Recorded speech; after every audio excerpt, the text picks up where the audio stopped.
start this shindig. What do you think? Sounds good.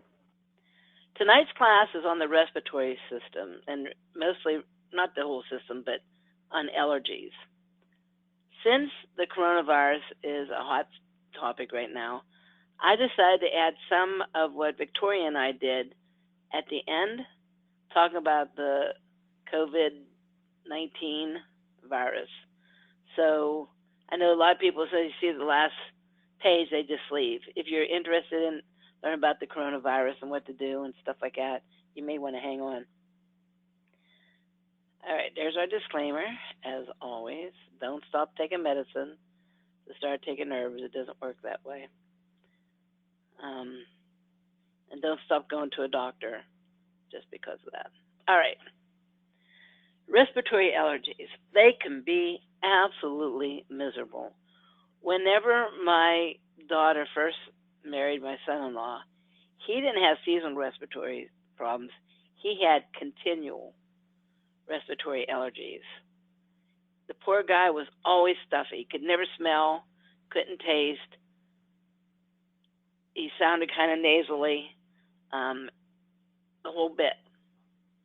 Now he only has, about 2 weeks out of the year he has allergies still. But the rest of the respiratory allergies we got rid of. He no longer has. I guess it's illegal for me to say he got rid of them, but he no longer suffers from those. And I think it's from some of the things we're going to talk about tonight.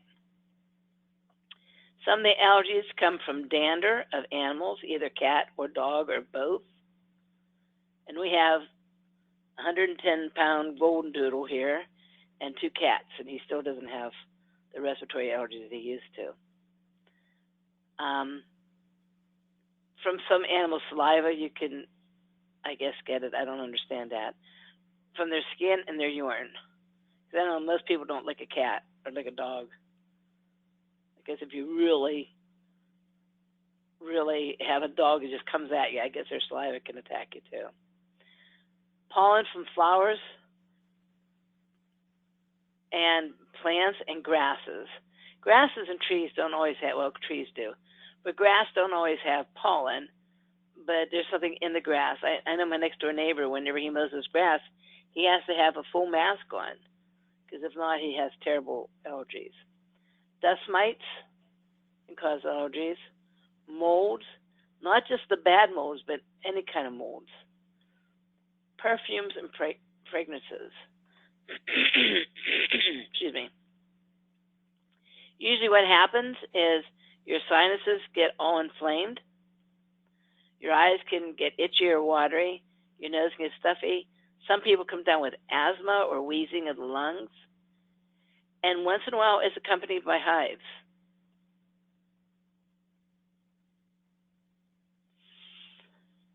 So the short version, this is a long version of what happens whenever you introduce something that you're allergic to. But this is a short way, basically. Say this yellow thing is pollen from ragweed. You breathe it in your nose. Whenever you do, the T cells in the body, these are cells that are matured in the thymus gland. They are kind of like, they patrol the whole body to see what's going on. Whenever they see an allergen, they get a bunch of B cells, which is other immune cells of the immune system, and they attach themselves to receptors in the mast cell, which causes you to produce basophils and histamine. And that's what causes the swelling. I gather that was just somebody coming in and not a question? Correct. Okay. All right. We're going to talk a little bit about the sinuses in a minute, but some allergies can even go down into the lungs. Like I said, some people will have asthma-like symptoms whenever they are exposed to an allergen. The bronchus, which is this part right here, can swell, or the bronchioles, the parts that go out like this. They can swell and they can produce mucus, making it very, very hard to breathe. I had someone who had really bad asthma tell me having an asthma attack is like running a marathon trying to breathe through a straw. He said, some air gets in, sorta, but you feel like you're suffocating.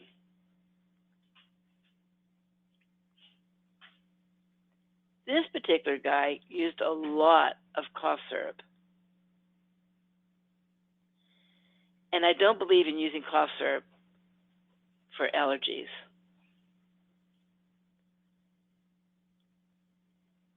It will let the allergen stay in the lung, continuing to irritate it.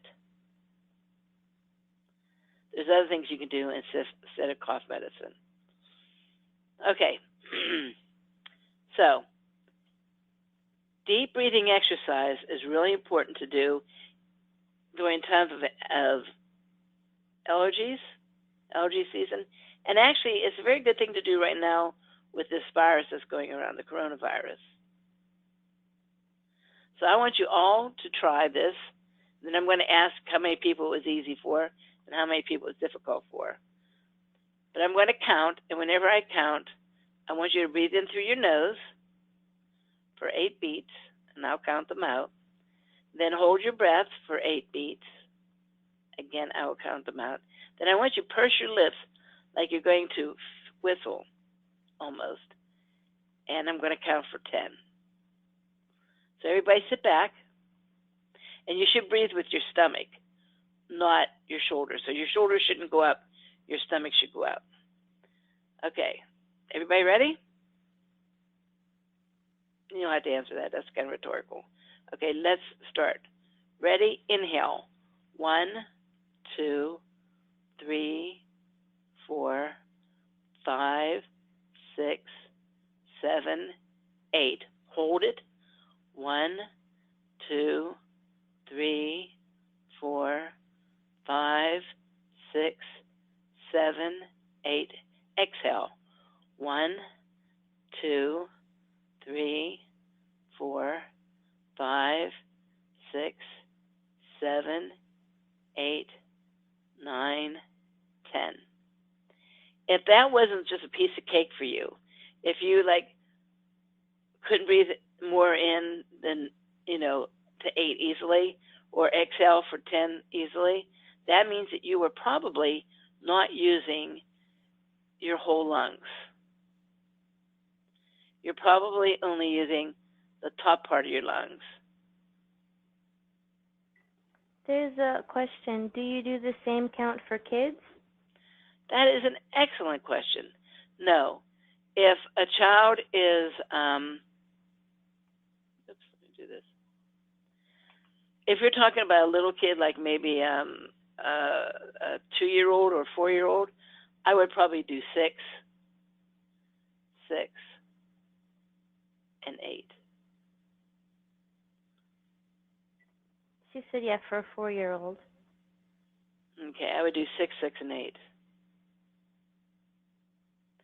If you can't do it that well, I would do 15 of these twice a day, preferably in the morning and at night. I would do it while you're sitting down. I would also not do it if you're in a car driving. I had someone almost in a wreck because they almost passed out because they weren't used to getting that much oxygen. It can make you kind of feel dizzy sometimes. So this is good to do. If it's not easy to do, even if you have no lung problems, no allergies, it's a good thing to do just so that you know you are cleaning out all this dead air. Because if you just breathe using this part, this stuff is still air.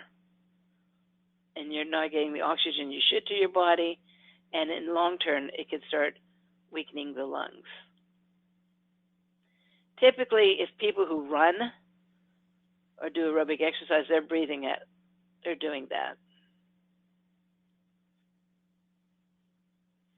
Okay, any other questions about the deep breathing exercises? That's it for now. Okay. The medical profession is wrong. The higher ups in the medical profession, not your average doctor. Your average doctor just kind of spews out what they learned in medical school. But the big guys who decided what they're going to teach and not teach at these schools. Many of them are atheists. Now, I'm a Christian, and I don't look down on anybody if they're not a Christian, but I believe that we were beautifully and wonderfully made. I believe that our body is not flawed at all. I mean, one egg and one sperm can turn into a human being.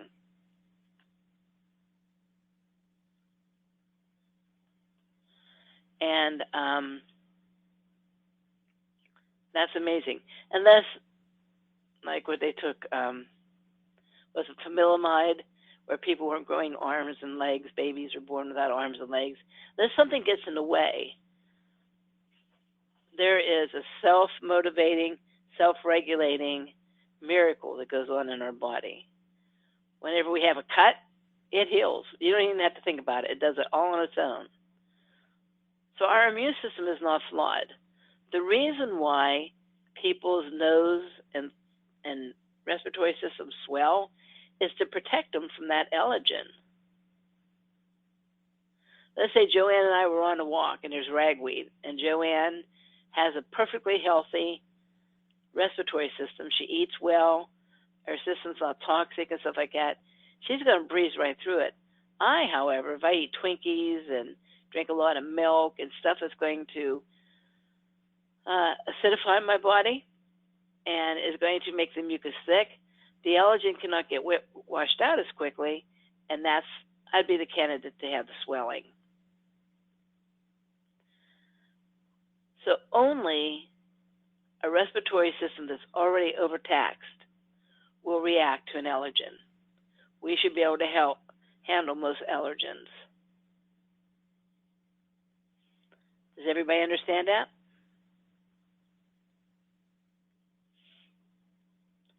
It's like if I'm taking a hike and somebody comes and jumps on my back, I might be able to just keep hiking with them on my back. But if I'm wearing a 75-pound backpack and somebody does that, that's just more than I'm going to be able to do.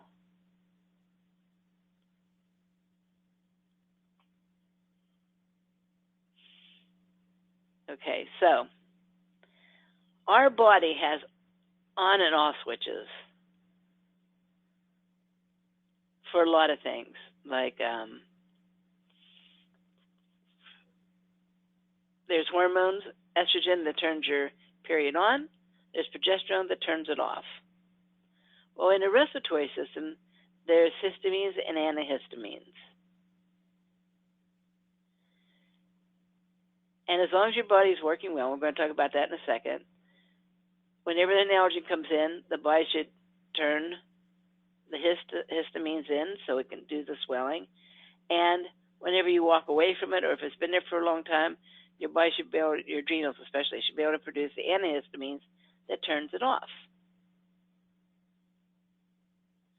You should not need any herbs, no things like that if your body is working well. It's your adrenals that produces the cortisol, produces a histamine and an histamine. Some people that have a methylation problem, and these are people a little bit harder to work with. If you know that you have a methylation problem, if you email me, I will help you try to regulate everything. If you don't have a methylation problem, then the things that we're telling you tonight would be what I would try. And it's very, very likely that you won't need anything else. If you want to know what your methylation cycle is, you can either get tested for the MTHFR gene,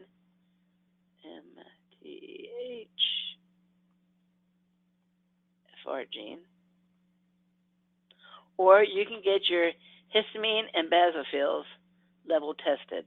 If they're high, then you know that you probably have this gene. Or some people will take B vitamins. If they take regular B vitamins with folic acid in, they'll get like all anxious. So those are the ways you can tell for sure.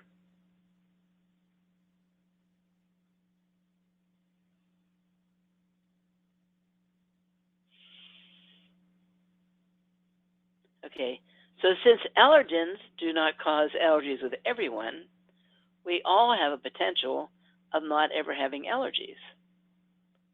It's not part of the human body to have an allergy. It's just a symptom, there's just something going on. So we need to check three major things. Whether or not the respiratory system is healthy and clean, you're breathing well, and things like that. You need to check your pH. If your pH is off, the acid alone can produce a lot of swelling. And then we need to make sure your adrenals are doing the histamine, antihistamine, cortisol, the switches back and forth. Okay, we're going to talk about pH first. I know I have those in the wrong order, but we're going to talk about pH first. We have a class just on pH. And if I know Joanne, she's probably already posted it. Am I right, Joanne? I posted the YouTube one. Yep. So if you want to learn more about pH, which I think is the most important thing to learn about your health that there is, you can click on that afterwards. Well, actually, you can click on it now. I lost my chat. Okay. So she put in the chat box. If you click on it, it comes up. This is our class on YouTube. And then you can memorize it and watch it later on. Okay? Or you can email Joanne or I at the end of the meeting, and we'll send it to you. Things that help balance your pH, and we're not going to cover the pH class because it lasts probably about 2 hours. And are we having it soon? We're having it May 5th. Look at that. So if you click on that, May 5th is when we're going to have the class. You can fill it out and register. Thank you, Joanne. Okay, well, for most people, drinking a lot of water, eating the right diet, and I'll show you in a minute where the diet is, and Joanne will probably link it for you. Some people do liquid chlorophyll, liquid calcium, or regular calcium. The thing to do, though, first is to check your pH. There's pH strips right here. They come single now. They don't come in a pack. They come pulled apart. You just take one of these, you spin on it, and then you match it up to what color it turns. It should be this color right here, which is 6.5. If you have allergies or sinus problems, I definitely would check my pH, because I would say you have about a 99% chance of having a pH problem. And that's a core problem what's going on. So if you take your pH and you email us, Joanne or I, we can kind of tell you how to correct your pH. But pH imbalances cause inflammation. And allergies are caused by inflammation.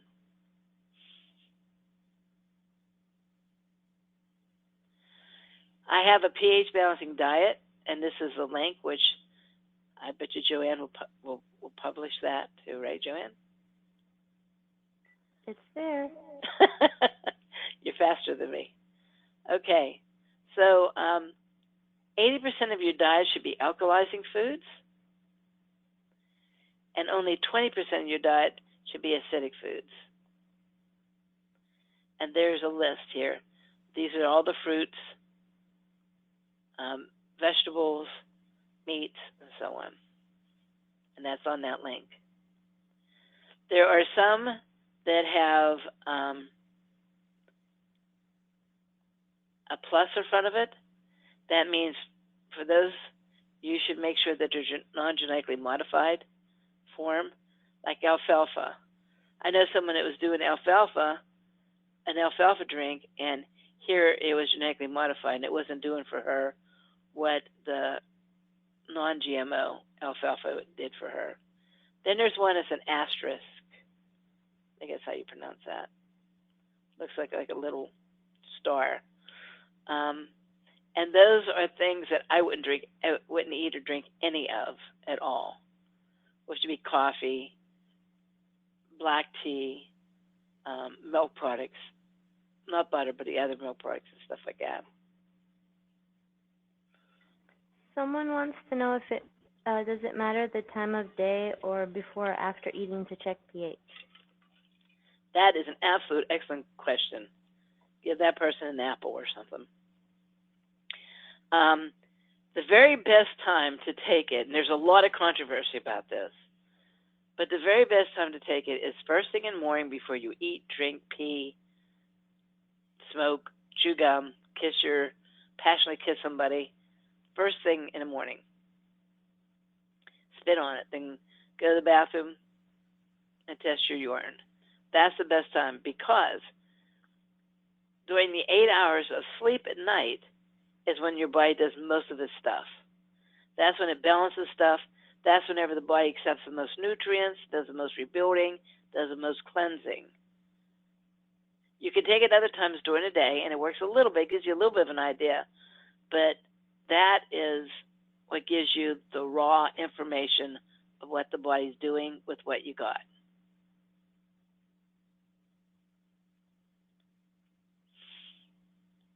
Okay?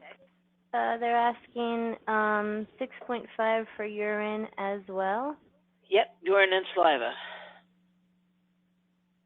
And some Cherie's saying, please use different pH strips for urine and saliva. That is true. Thank you. Very good point. Very good point. I forget some things like that sometimes. Yes, use a different strip for the other. Yeah, I know there's a lot of people that said the pH should be 7.0 because that's neutral, but that's not quite correct. I don't know if I have that chart. I don't think I have the chart. But whenever we do the pH class, you'll learn why 6.5 is the best. The real short answer right now, the practical answer is at 6.5, you're less likely to develop for the larva of parasites to develop in you, and you're less likely to get a bladder infection because the acid is slightly acidic to keep those down. Also, it allows your body to absorb all the nutrients it needs. But if you take the pH class May 5th, you'll understand a whole lot more. So that's what I'd shoot for both of them. If your body is acidic or alkaline, it can buffer it with minerals. It can get rid of it through the bowel, through the kidney, through the skin, or through the respiratory system. That's why some people, if they eat and they go running or whatever, they're more likely to get an asthma attack. Because the acid from eating, if you have an acidic diet, the body's trying to get it out through the lungs. Then that acid irritates the membranes, and it causes the swelling of the lungs and bronchioles, inflammation in the sinuses, and the mucus.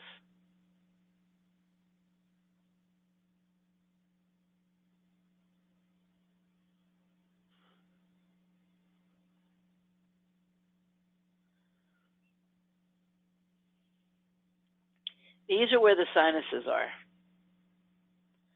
Now, little kids, eustachian tube's a little bit different in the angle that it's at. As we get older and our face matures a little bit, the angle's a little bit better, so it helps drainage.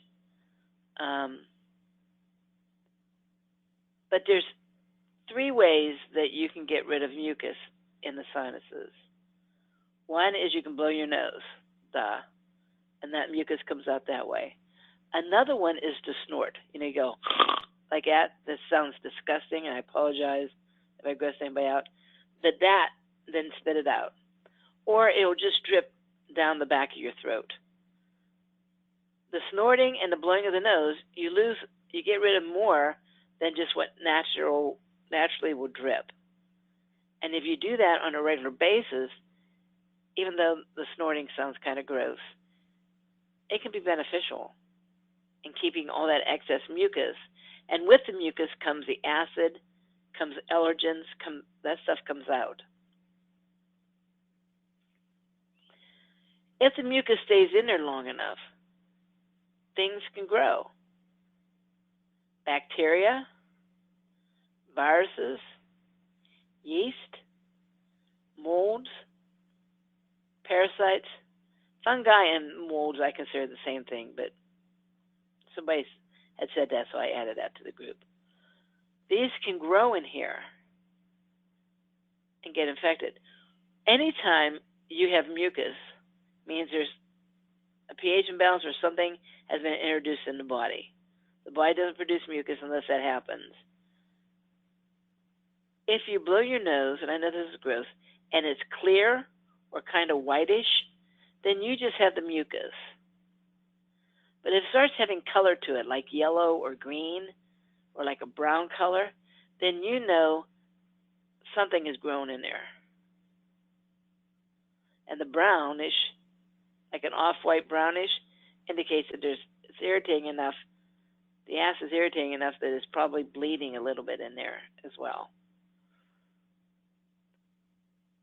So I know this is gross, but whenever you blow your nose, look before you fold over the toilet. I use toilet paper, but look before you close it up and throw it away to see if it has a color to it.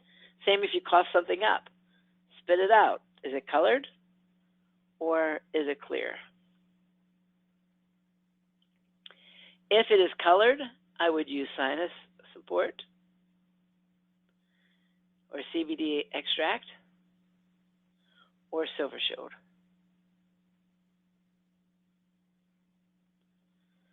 If it's not and it's clear, then you need to drain it out. For that, you can use ALJ internally, or you can take Thai Fu and lobelia and rub it down the side of the face and down behind the neck, behind the ear, not behind the neck, but behind the ear, to get this eustachian tube to drain out.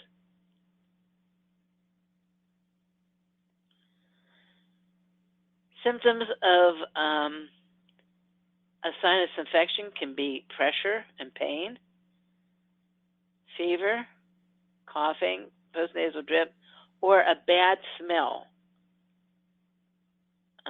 This one lady says, you know what, you're right, my sinuses must have been affected because now that I changed my pH and all that, I don't have that in the morning anymore.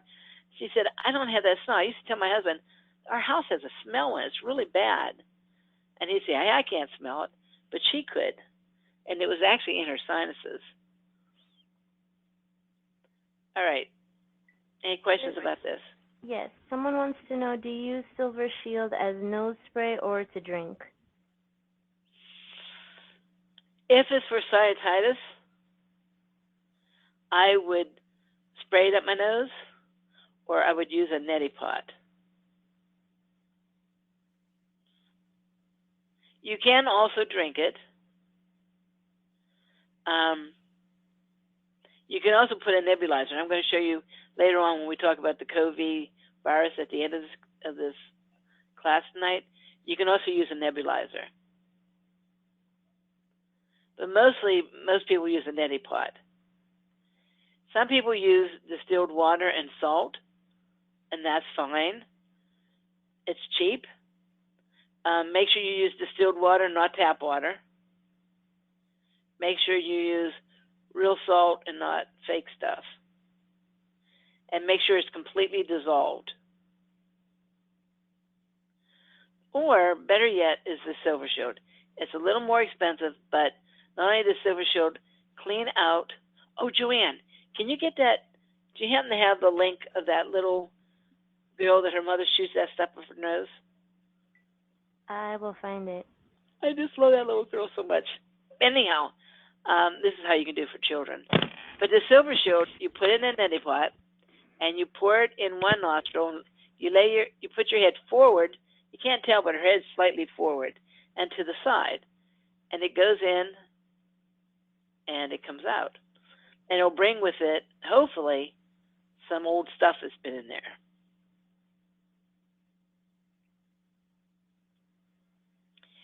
If you have polyps in your nose, sometimes in these sinuses, you'll grow little polyps, little tissue, I guess would be the best thing to call it. And if you get polyps in your nose, taking slippery elm, or better yet, the very best is bayberry, make a tea out of it, make sure it's room temperature because you don't want to put anything real hot up there. There's no way for the body to cool it down. And flush out with using the Neti Pot. And it helps with nose polyps. There's also something called alkaloid. It's not 100% natural, but I know a gentleman that had cancerous nose polyps, got rid of it using that alkaloid.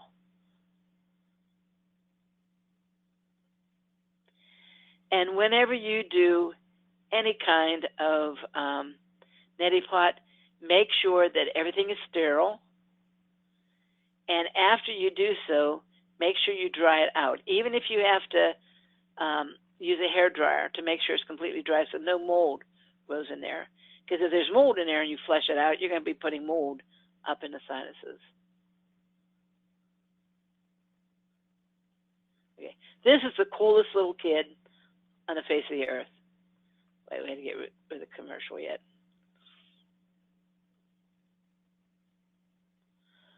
Okay, this is what you can do for kids if they have some sinus problems or some mucus. You guys tell me if you don't think this child is the most chilled child ever.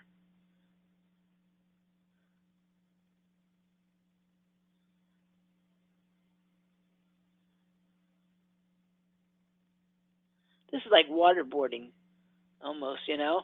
This little kid takes it in stride.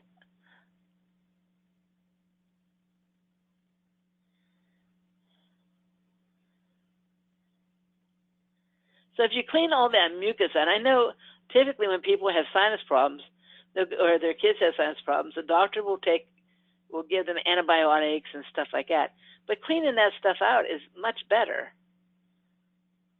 Isn't she adorable? She gives a smile after it, you know? I'm not so sure I would smile. I think Ed is just the coolest kid ever. Okay, any questions what to do for yourself? Because usually a Neti Pot, the kids won't stay still long enough. But that little squirty thingy up there, that's pretty cool. No other questions? No questions.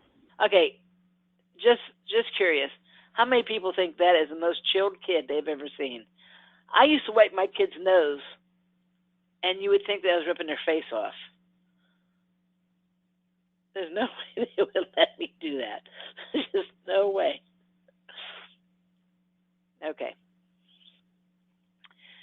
There's other things that you can do that help melt the mucus. Did you ever eat something really hot? Like, I like putting cayenne pepper on my pizza. I know pizza's not good for you, and I rarely have it. But whenever I put it, and I put it on my eggs, too. I put cayenne pepper on my eggs. And when I eat that, a lot of times, my nose will start running.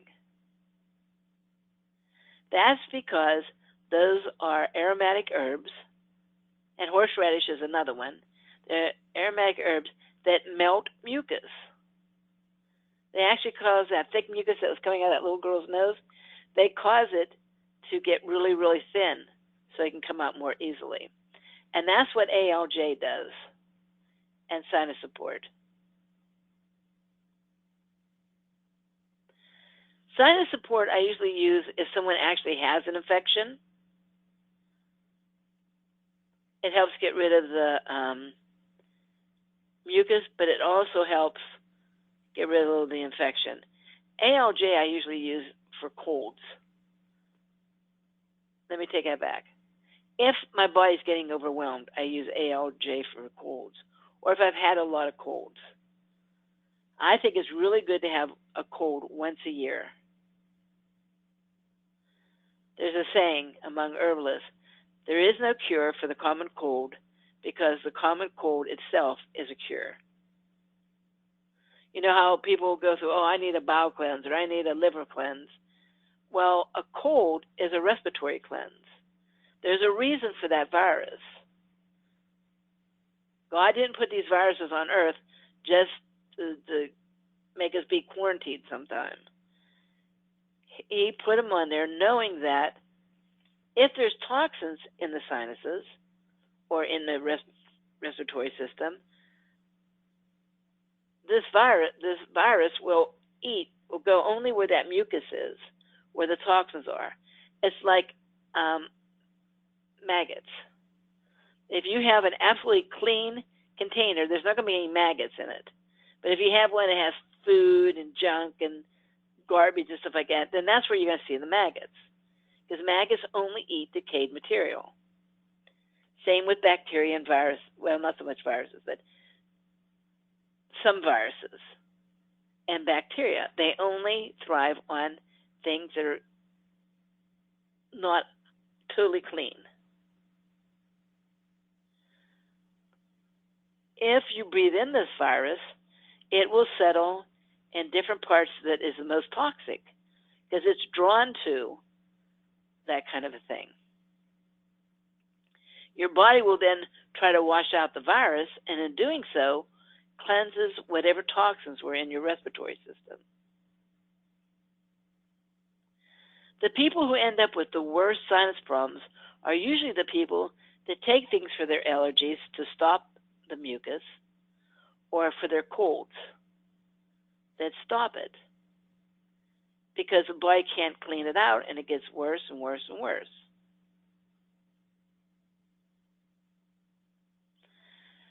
ALJ, you can take probably pretty much every day if you wanted to at little amount.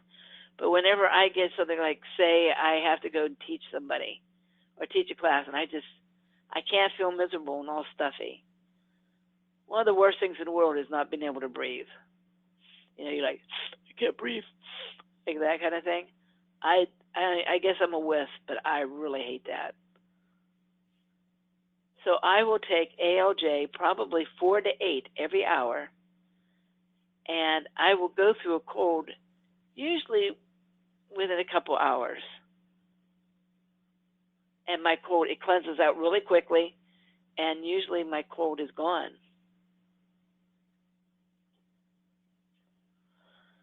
I'm pretty healthy. I eat pretty good, so that could be it. I'm not saying it'll help or do it that quickly for everybody, but it really is pretty amazing stuff. It does come in a liquid form. Joanne, do you use a liquid ALJ? No, I've only used the capsules.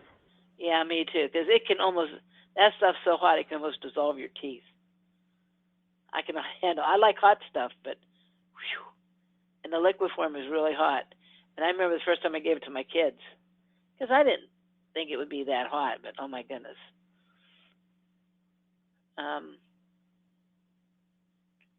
You might want to water it down with something, like maybe some cucumber juice or something like that if you're going to give it to a kid. Any questions? Sandra says she mixes it with apple juice for her son. Okay, that would be good because apple juice is astringent. Now, I wouldn't do slippery elm with apple juice because one's a mucilaginous and the other's astringent. But these are aromatic, and you can mix aromatic with astringents. So that would be a good idea.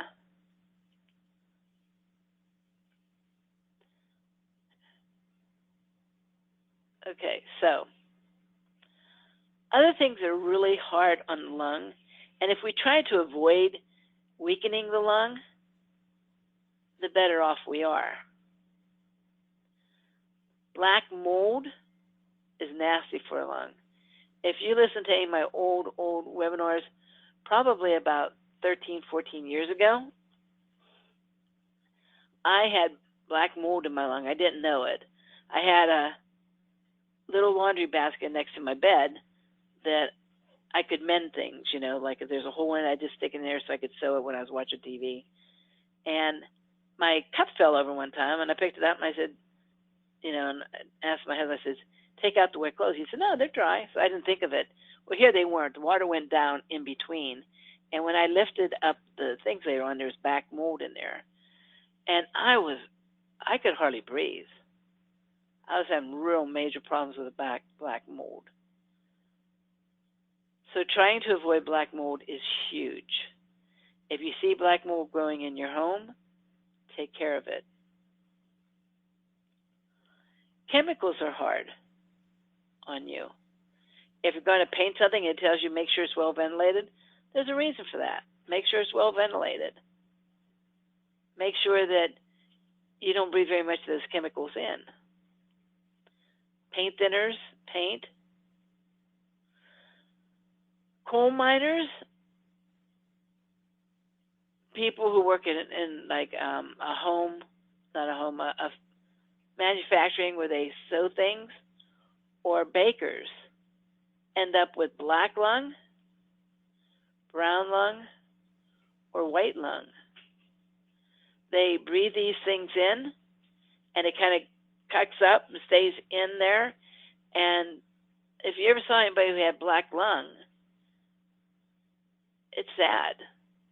There's a guy at the end of our street, Bucky, that could barely walk to his car without oxygen because he had black lung. My mother worked for Van Heusen and shirt factory, and she had emphysema from the brown lung, from the lint. And then, like I said, bakers are people who use a lot of flour. The white flour go in the lung.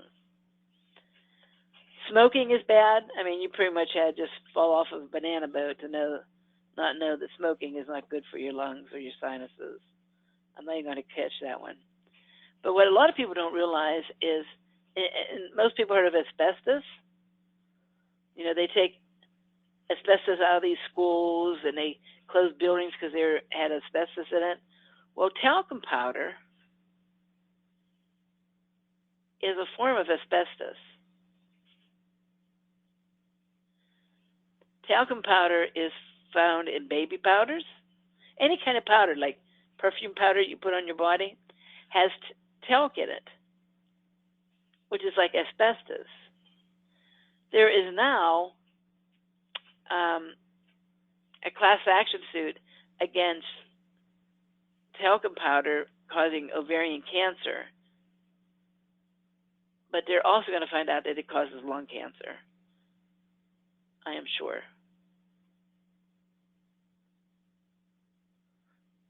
So try to stay away from these things. Instead of using baby powder on my kids' bottom whenever I changed their diaper, I would use cornstarch.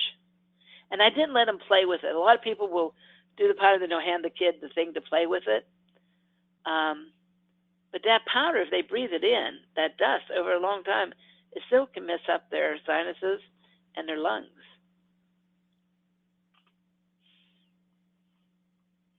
Any questions about the other bad things for the respiratory system? No questions.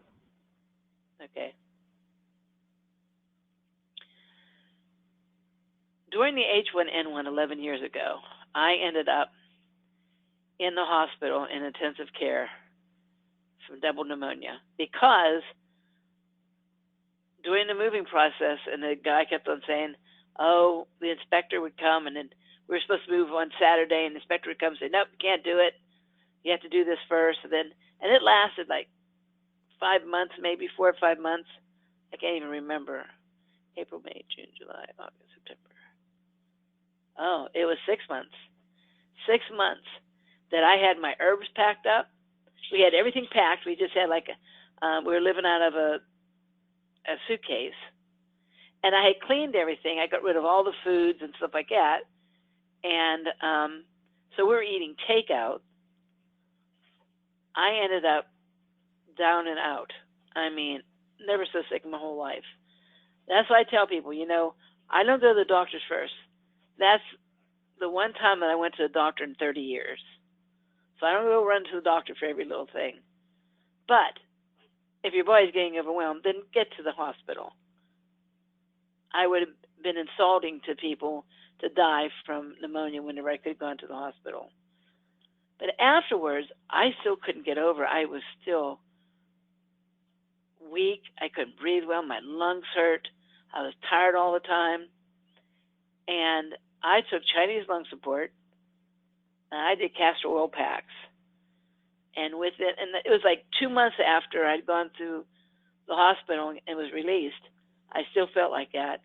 Within a couple of days of doing the Chinese lung support and the castor oil packs, I was back. It really is amazing. So during this coronavirus is going through, and I think it's a lot of this hoopla, but again, the viruses are getting worse every year. I always have lung support on hand. My granddaughter was less than a year old. She was born in April, and this is September. So she too was 6 months old. And my daughter opened some of this Chinese lung support up in applesauce and gave her. And this is a concentrated form. And she gave her 2 of the concentrate a day, 2 to 3 a day. So you can take more than what it says on there. I think I took 6 a day. I think it tells you to take 2 a day. So you can take more. It's non-toxic. But this is really good for building up lungs. There's another one called Breath Enhance. Is that what it's called? Breath Enhance? Joanne? Yes. Okay. And my granddaughter ran for the track, and she says, "Oh, Mama, I can't breathe. I have to stop." You know, she actually, I don't think she even competed because she kind of stopped doing it. Well, we gave her the Breath Enhance, and the difference in her breathing was huge. She already quit, so that didn't do any good, but her lungs are better because of it. Okay, was there a question? I thought I saw something flash. There's a comment, someone saying castor oil packs on lungs or abdomen. Over the lungs. I mean, you can put castor oil packs on anything, but over the lungs helps the elasticity of the lungs and the diaphragm. Your diaphragm is a muscle that pulls down. So this diaphragm comes down. It pulls down like this. And lungs don't have a lot to them. They're just like little balloons. They don't really have a muscle to them. So when this pulls down, it causes these to expand. They're like, and you suck in air. That's how it works. So you can put it over the lungs to make the lungs more elastic. You know, if you let go of a balloon, it goes, and all the air comes out. That's what our lungs should do. If the lungs are weakened, usually through emphysema, COPD, something like that, what happens is the lungs don't shrink back down to nothing to push out the air. The castor oil packs are really good for that. If you have a hard time taking a deep breath, it may be because this diaphragm gets rough. Not like leather, but tight, let's say. And the castor oil packs is good for this. So either one of those places. Good question, too. Okay. Any other questions? That's it. Okay. If you go and your sink is not draining properly, you put Drano down, doesn't do any good. It could be that something further down, maybe in the basement, is not draining. If this doesn't drain, then this isn't going to drain. That's how it is with our bowels. Excuse me. If people are constipated, they're more likely to have respiratory problems. Matter of fact, the Chinese element of metal encompasses both the bowel and the lungs, because there's a very close association between the two. I don't know of anyone who has really, really bad sinus problems that started out having good bowel movements their whole life. It's pretty rare, unless they took something for it, like Claritin or whatever to stop stuff. But usually that's not a problem. A lot of times when people start having bowel movements, they'll say, you know what? I don't have the sinus problems that I used to have. Now, it sounds strange, but whenever you have a bowel movement, that causes a vacuum that draws and pulls things through the respiratory system. Through the esophagus, stomach, and out. So that mucus drip that you're having will be siphoned out.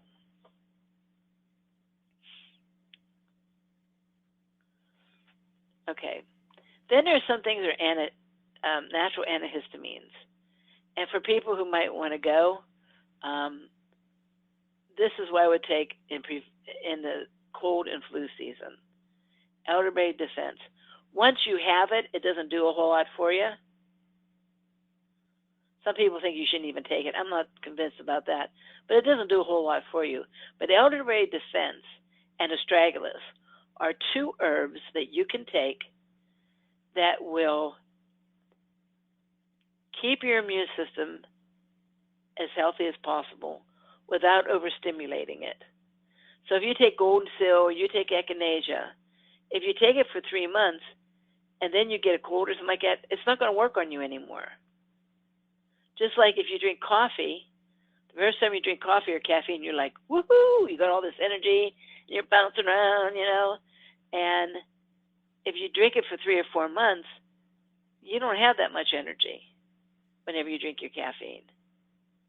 Matter of fact, whenever you miss a day of caffeine or when you first wake up in the morning, you feel even more groggy and less energetic than you did before you ever had your first cup of caffeine. That's what elderberry, yarrow, all those kind of immune-stimulating herbs do for you, is it will stimulate the immune system. It's good to do while you're sick, but not all the time. Elderberry and astragalus you can take every single day for the rest of your life, and it will not have the homeostasis effect that you will not get used to it or dependent on it. And then Nature's Sunshine was smart enough to put some vitamin D3 in it, which is good for your immune system.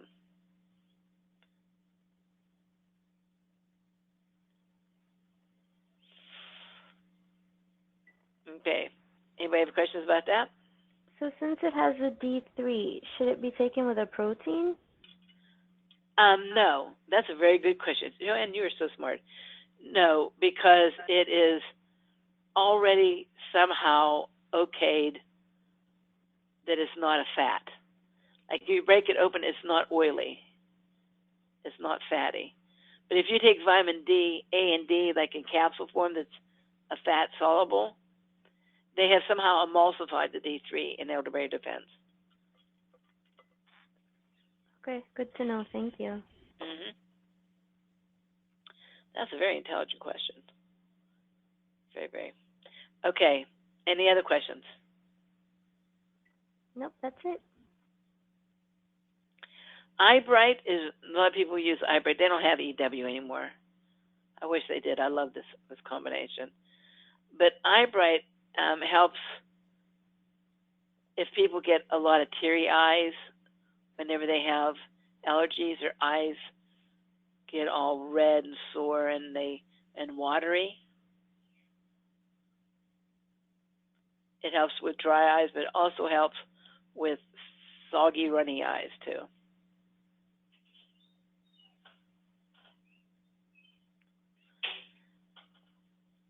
Ginkgo biloba and gaudicola are supposed to be natural antihistamines, and I got this from a class that I took with Nature's Sunshine. But you know what? I have never used it. But it's really good for kids. But have you ever used this, Joanne? Not for allergies or anything like that, no. Yeah, I've used it for memory, but not for allergies. But Nature Sunshine said so, so that's why I put it in there. Okie dokie. So, I guess I should have done this here. So that's the class on respiratory allergies. I believe if you keep your pH normal, you cut out milk products, you don't breathe bad things in, and stuff like that, that you can overcome allergies. I've had people no longer have asthma. Matter of fact, how I got in natural health, this friend of mine said, you got to go to this lady in Bedford, because I had a bunch of health problems. I mean, all kind of health problems. And she said she cured my asthma. And I noticed she didn't spray that thing in her face all the time anymore. And sure enough, she didn't have asthma attacks. I think she still doesn't have asthma attacks. I have known many people get over asthma and sinus problems and allergies. We still have, Chad has 2 weeks out of the year, he still has allergies. He had a deviated septum taken care of, and I'm just wondering if it's because there's some scarring in there. But I don't know why we can't get rid of this 2 weeks. But, I mean, it's still a lot better. Okay. If you want any of the products or if you want any help, you can email me. You can email Joanne. Oops, here's her email right here. That's her Facebook group. Or you can call Joanne. Now, that's the official class on that. Oh, my goodness, my thingy moved over. Let me clean this up.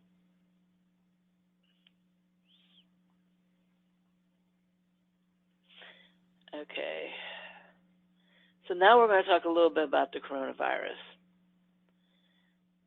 The last couple of years, people will tell me, man, these colds are getting worse. And they are.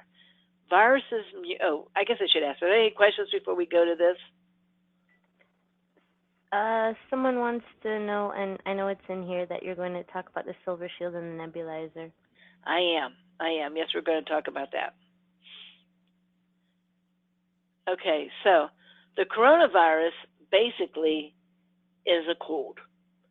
Over the centuries, the decades, cold viruses mutate, and they tend to get stronger and stronger and stronger. After you have a cold one time, you should not have the exact same cold again. That's why little kids will have 5, 6 different colds in a season, and an adult usually has 1 or 2 if they're lucky, because they haven't built up the immunity to them yet. So these viruses are getting a little bit stronger, and I agree with that, but I believe with all my heart that this pandemic thing that they're trying to push is a crock. I believe that if no one had said anything, that this coronavirus would go through, people would say, wow, I had a pretty bad cold this year, and that would be it. I know there's people that are dying, but there's people that die every year from the flu and the cold. Every year. And if you go to the CDC and take up all their charts and look at everything, it's not any worse now than it has been other years. The only difference is people are aware of it. So whenever they start getting a little bit of a sore throat or a cough, they run to the hospital, they get tested, and the doctors will admit them in the hospital. How many people here, when they get a cold every year or the flu, run to the doctors? I know I don't. Anybody answer? No, but I haven't. I mean, I get a cold all the time. Well, not all the time, but anybody I know gets it, and they just do something, treat themselves, and that's it. Right, and that's what most people do. So the amount of people that, I'm sorry, what? I'm sorry. Cherie said, not me. I think it's made out worse because regards of seasons, i.e. in Australia, we are coming out of summer, not our usual flu season, but it's happening everywhere. Right. right? And Sandra says she only goes for strep. See, and we could tell you even how not to do do herbs for strep. But I agree, and I think there's a lot of people that are going to the hospital and getting tested that never would have if they didn't make this into a big circus. I believe that with all my heart. The coronavirus is a cold. Any cold has the potential of turning into pneumonia. That's a fact. And every year, thousands of people die every year from a cold and from pneumonia from a cold. Every year. This year now, they just made a big thing about it. That's pretty much it.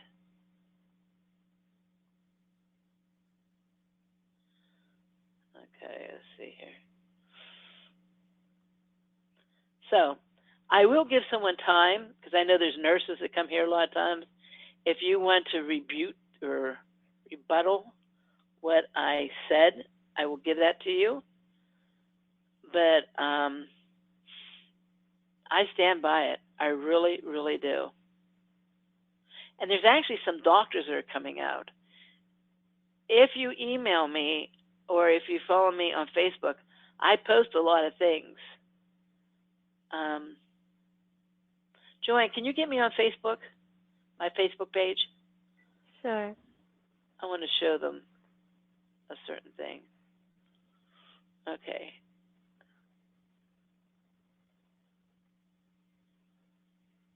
And the things that I posted on the site, it's from the CDC website, so.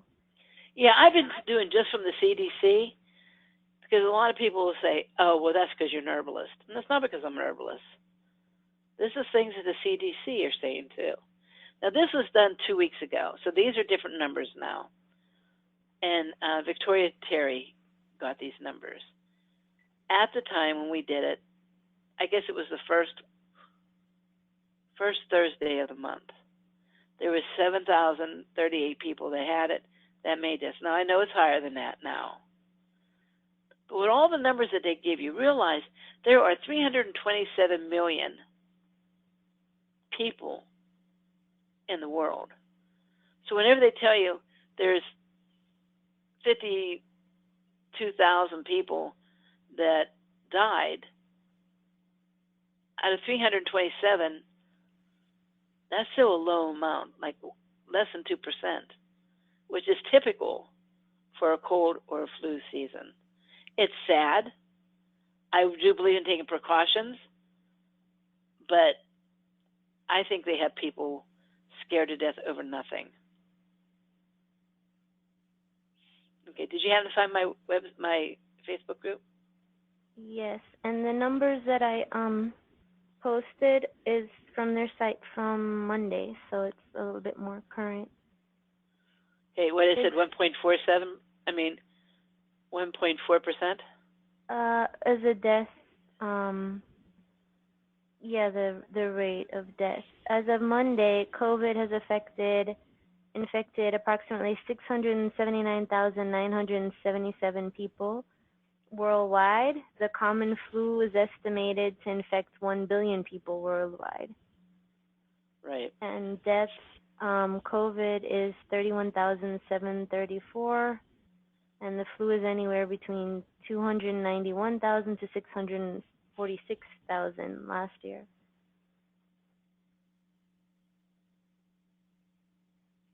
Okay, I'm trying to find it. Man, oh man. There was one thing that I did, and it's not on here. Why can't I find it? What are you looking for? Maybe I can find it. The one I have, the CDC, they tell you how many people died during a cold and flu in the last 5 years. I'll look.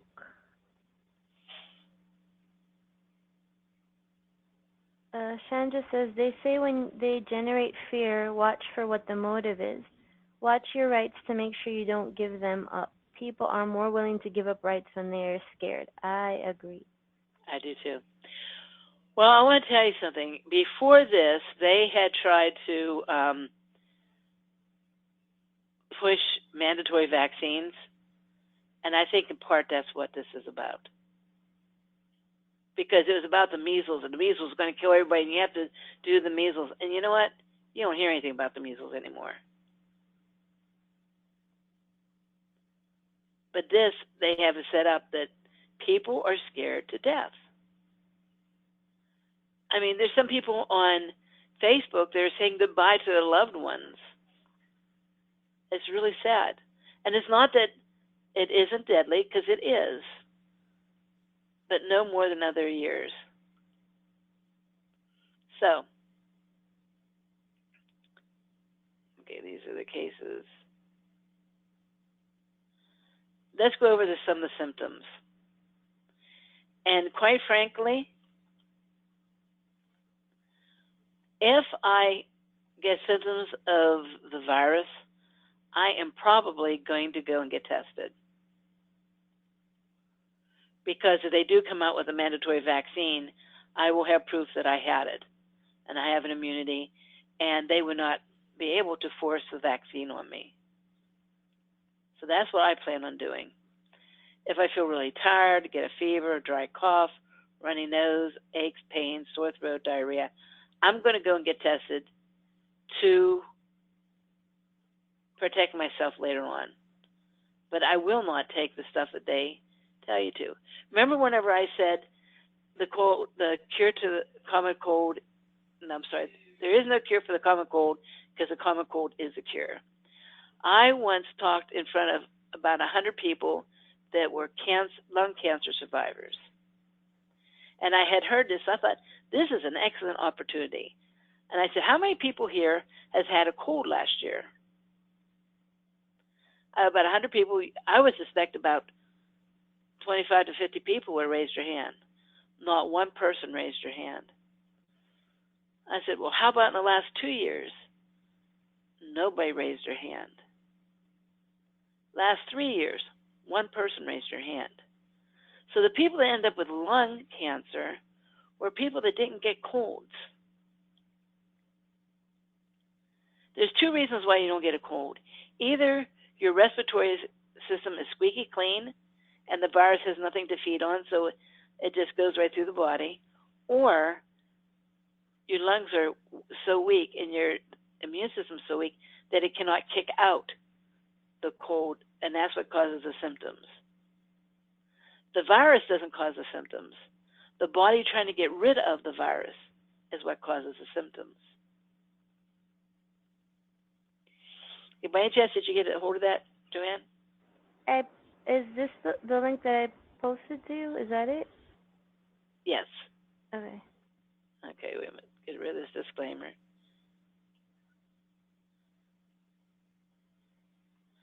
It won't let me get rid of it.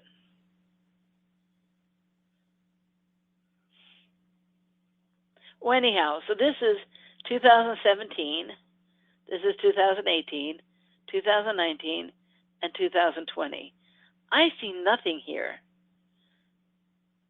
that shows that this virus is more dangerous than any other time.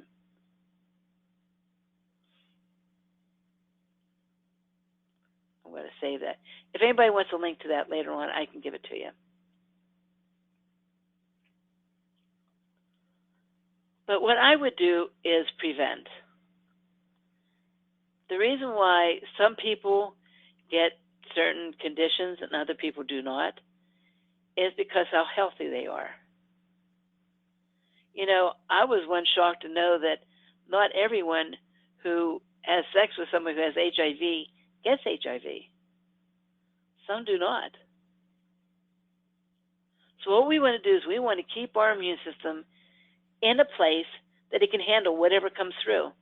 Because someday there is going to be I believe there is going to be some germ warfare. In Dogway, Utah, we have a facility that is run by the Air Force. It's called Germ Warfare and Blistering Agents. They are working with germ warfare. But that's not what this is. And the reason why what you have to look out for is this. The gestation of the COVID virus is 14 days. It's a very slow acting virus.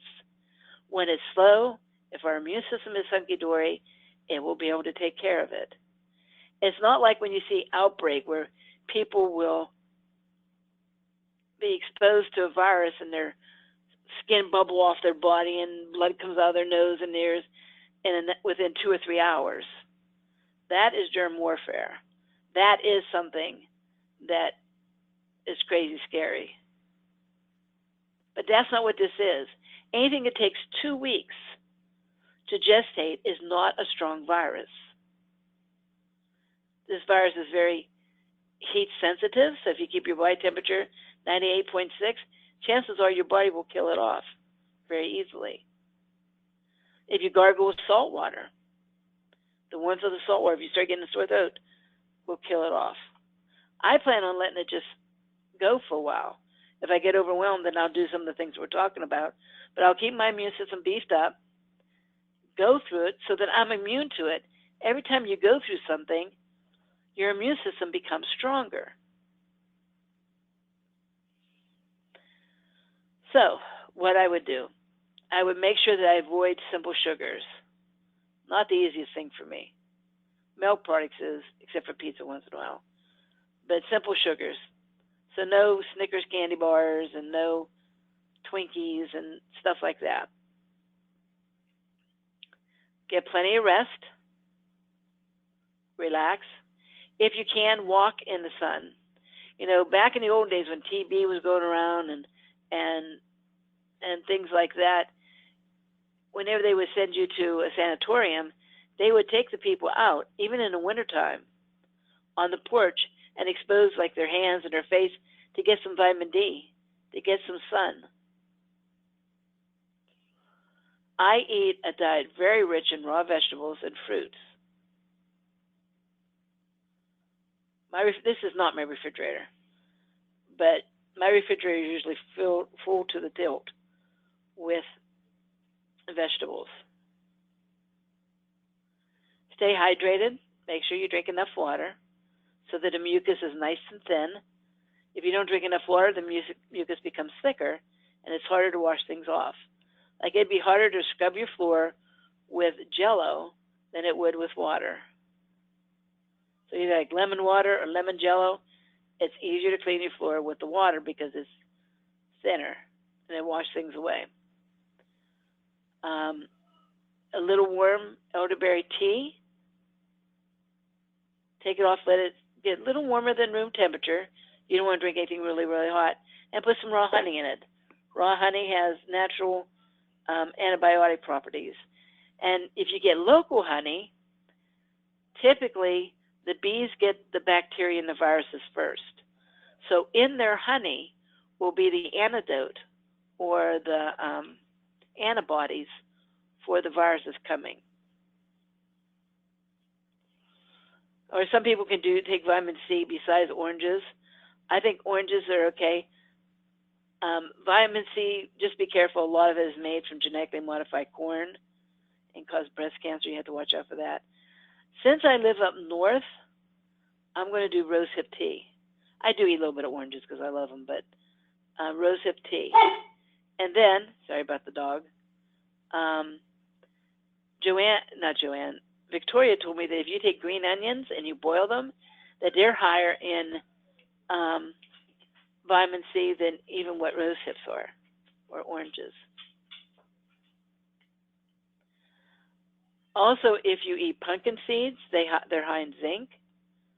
Onions and garlic are high in sulfur, which helps the body kill bacteria and viruses.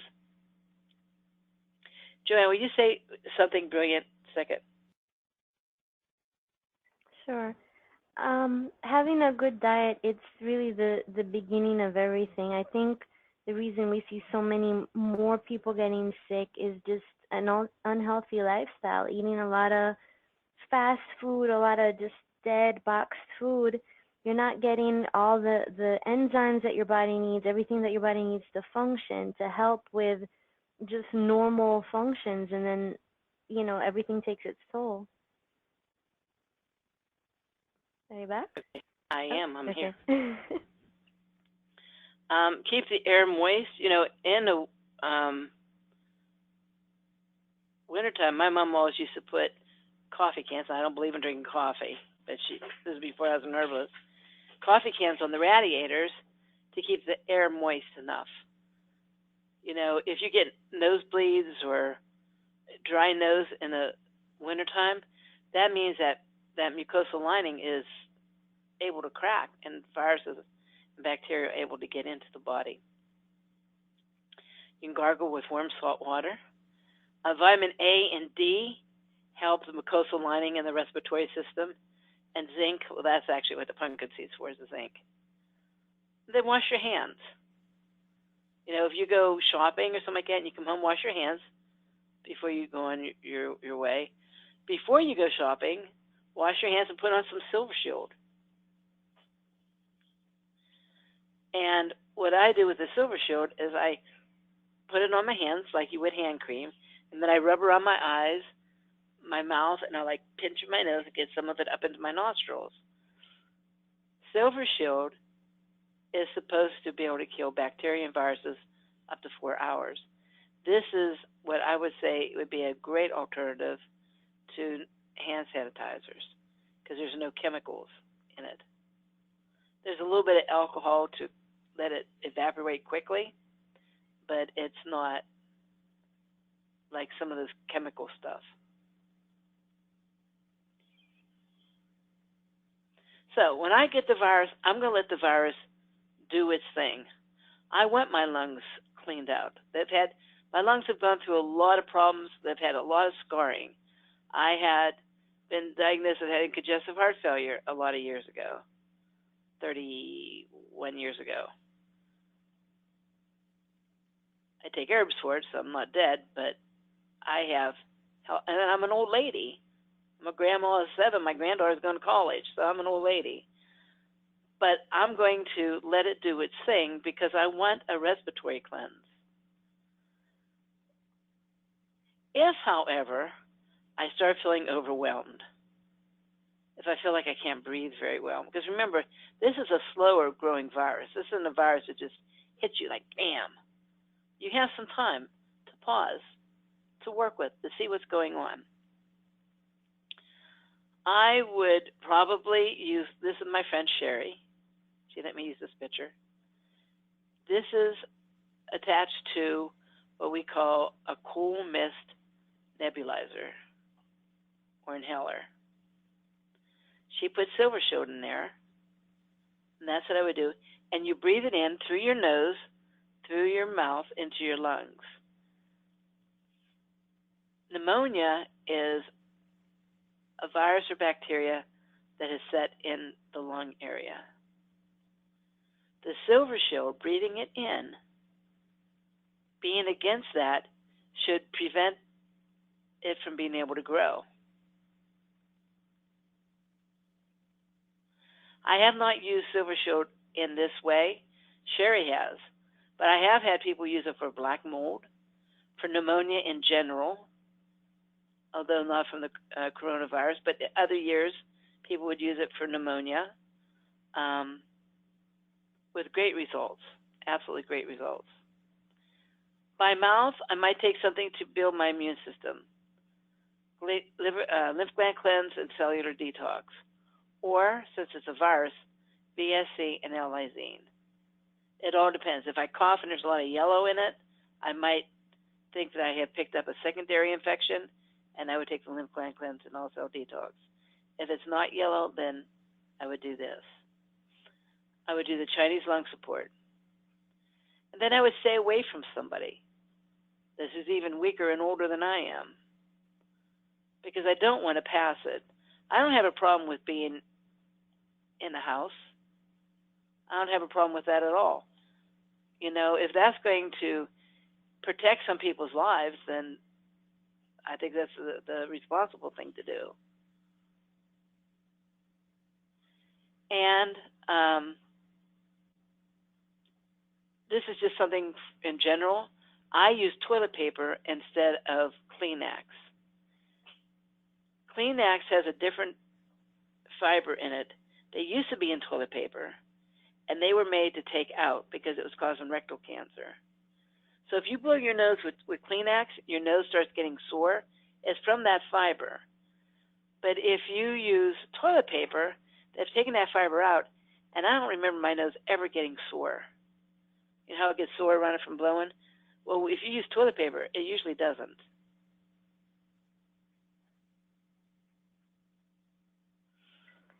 There's some questions. Okay. In Chinese medicine, they avoid raw veggies and fruit when compromised because raw takes too much of body's energy to digest. Is that correct? Well, those are the ways to prepare. It all depends how long you're talking for. If I was in the hospital with pneumonia, I probably would not eat a salad. But as long as you're not being overwhelmed, I would eat raw vegetables and raw fruits. Now, the Chinese think that you should always cook things, and I disagree with that because you need the enzymes. You know, your body uses enzymes to kill viruses, bacteria, to rebuild tissue. But if you're starting getting overwhelmed, then yes, I would probably lightly steam my food. Not salad because lettuce is steamed, but I would probably change my eating. But not typically and not beforehand. I would not do that. And how often can you do silver in the inhaler? Well, I would do it no more than 3 times a day. It is a mist, a cool mist breathing in, so you don't have to worry about it drying out the tissue. But too much mist in the lungs, too much fluid in the lung is not the best thing to do either. As far as I know, there is no toxic level to Silver Shield. I talked to Gordon Pedersen, who's a guy who developed Silver Shield, because if you take colloidal silver, you can turn blue because it is toxic to the body in high amounts. In low amounts, it doesn't do that. And I said, how much would you have to take this stuff? He said, probably a bottle a day. And at that time, they only had the 4-ounce bottles. He said, probably a bottle a day, every day, for 70 years before any toxic level. So that tells me that it's pretty good. You know, it's pretty benign in causing problems. I would just worry about too much fluid in the lung. And when I did the nebulizer, I'd probably do it for 8 minutes.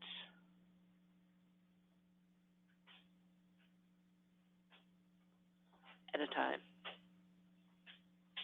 Because study shows that having the Silver Shield touch a virus or a bacteria for 6 minutes can eradicate it, its ability to reproduce.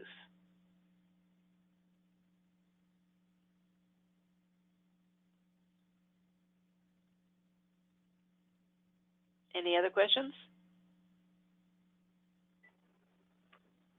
That is it. And the last thing I would do is relax. I really, with everything I am, everything I believe, because of the nature of the virus, think they are blown as way out of proportion. I'm friends with someone on Facebook that his father slipped and fell and cracked open his head. They rushed him to the hospital, and he died from the fall. He's an elderly gentleman. They tested him, and he had the coronavirus. So they marked him down as a corona victim. That's deceptive. You know? That happens sometimes. One time, a long time ago, one of my customers' sons was taking horsetail, which is for your hair to make it healthy. And he said that him and his buddies were putting in an engine, so they drank beers all day long. He had probably about 12 beers. On the way home, he drove home. He was in a car accident. They arrested him, took him to the hospital because he had some, I don't remember how he was injured, to tell you the truth. But he told the dog, they asked what he had, and he said 12 beers. And then he said, oh, yeah, and I took some horsetail. They wrote it down that the horsetail is what caused the accident, which is such a crock. Someone's asking, could you repeat what you said about the elderly man? Yeah, one of my friends, I mean, we're not close friends, but someone that has friended me on Facebook, his father was an elderly gentleman. I think he slipped in the tub, but he slipped and fell and cracked his head open. I mean, he had a skull fracture. And they rushed him to the hospital, and he died.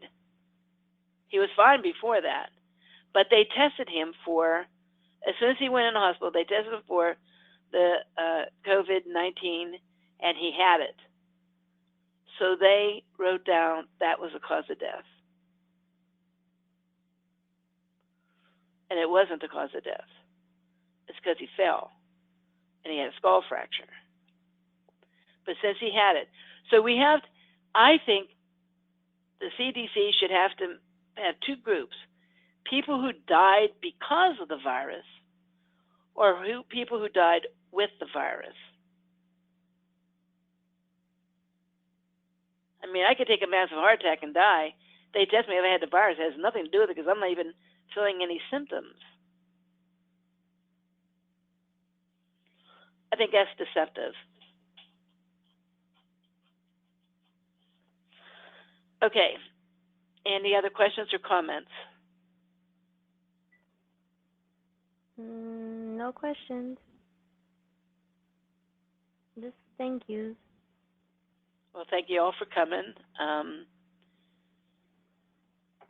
What's next week's, Joanne? Thyroid. Oh, good. Thyroid's important. And by the way, people who have low thyroid have more of a chance of having any kind of virus or bacteria because your body temperature is usually below 98.6. So stay warm. Make sure you dress nice and warm during this time, too, to keep your body temperature up. Okay, no other questions? Nope. Well, Joanne, I put you through the ringer tonight, especially looking all this stuff up. I appreciate your help. There is no way in heck I could do this without you. And you do it for free, out of the kindness of your heart, and you're just such a sweetie, and I thank you very much. Oh, thank you. My pleasure. All righty. Well, you all take care, and remember, if you need us, email me or email Joanne. Good night, everybody. Night, Joanne. Take care. Night. Goodbye. Bye, everyone.